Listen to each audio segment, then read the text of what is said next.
오늘 우리가 살펴볼 시편 7편은 다윗이 대적으로 인해 고통을 당할 때 기록한 시입니다.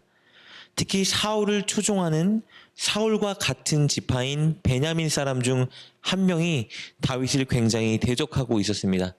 그는 거짓을 꾸며내고 다윗을 모함하고 고발하여 다윗의 사회적인 지위와 평판을 손상시키고 있었습니다. 이에 다윗은 자신의 억울함을 하나님께 호소하며 이 문제를 하나님께 맡깁니다. 1절 말씀입니다.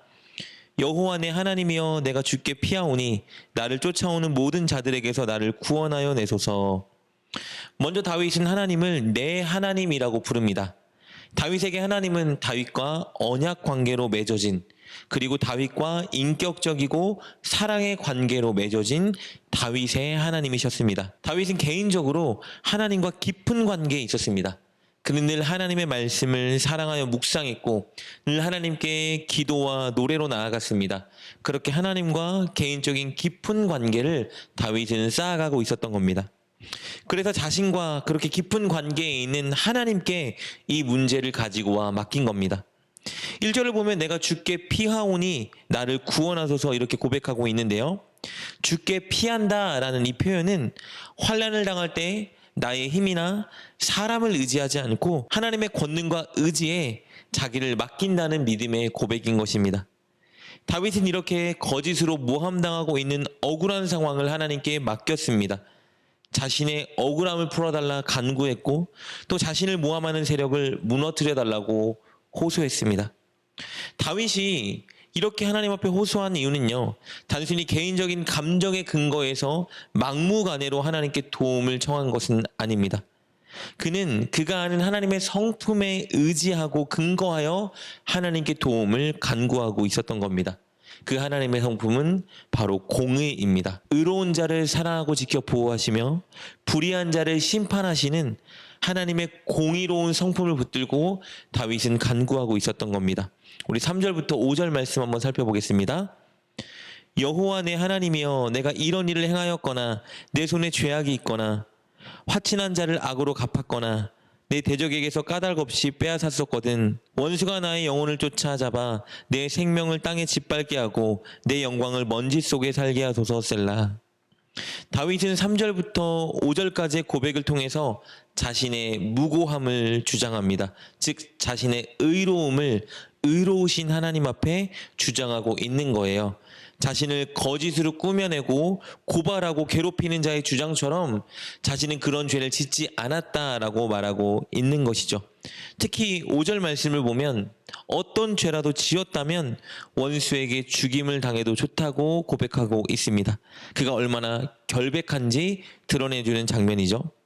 이어서 다윗은 공의의 심판자 하나님께 자신의 의와 성실함을 호소합니다. 8절 말씀입니다.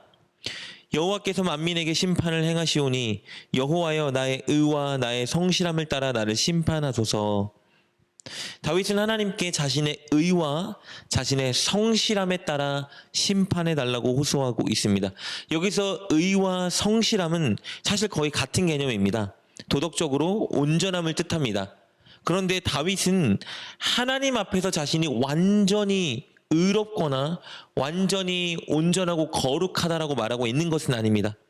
그는 자신이 하나님 앞에 자기 의로는 결코 설 수 없다는 것을 알고 있었습니다. 자신이 연약한 죄인임을 사실 누구보다 잘 알고 있었어요. 그런데 여기서 다윗이 내세우는 나의 의와 나의 성실함은 완전함을 뜻하는 것이 아니라요, 완전하진 않지만 하나님을 신뢰하고 또 하나님을 신뢰하는 만큼 하나님 말씀에 순종하려 살려 노력하는 그의 마음과 태도를 말하고 있는 것입니다. 동시에 자신은 자기 원수가 모함하고 있는 그런 죄를 짓지 않고 있다는 결백을 호소하고 있는 것입니다. 이렇게 다윗은 하나님께 자기의 결백함을 호소하고 구원을 간구했습니다. 왜냐하면 하나님은 공의로운 분이셔서 의로운 자를 결코 심판하지 않으시고 구원하는 분이라 믿었기 때문입니다. 그리고 하나님은 하나님을 사모하며 하나님 말씀대로 살려고 노력하는 자를 구원하는 분이라는 사실을 다윗이 알고 있었기 때문입니다. 우리 9절과 10절 말씀 보겠습니다.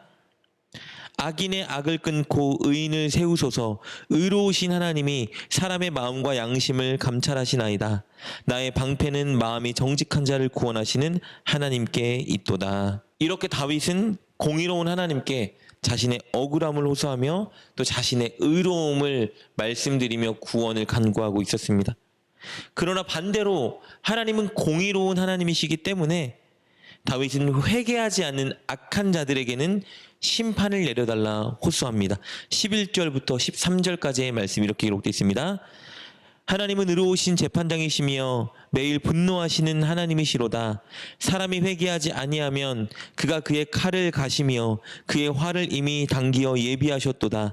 죽일 도구를 또한 예비하시며 그가 만든 화살은 불화살들이로다.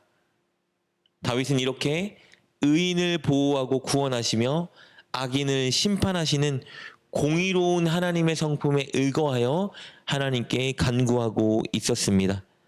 그렇게 간구한 다윗은 하나님께서 의로운 자신은 구원하고 또 자신을 대적하는 악인을 심판할 것을 확신하며 끝으로 하나님께 감사와 찬양을 올려드립니다.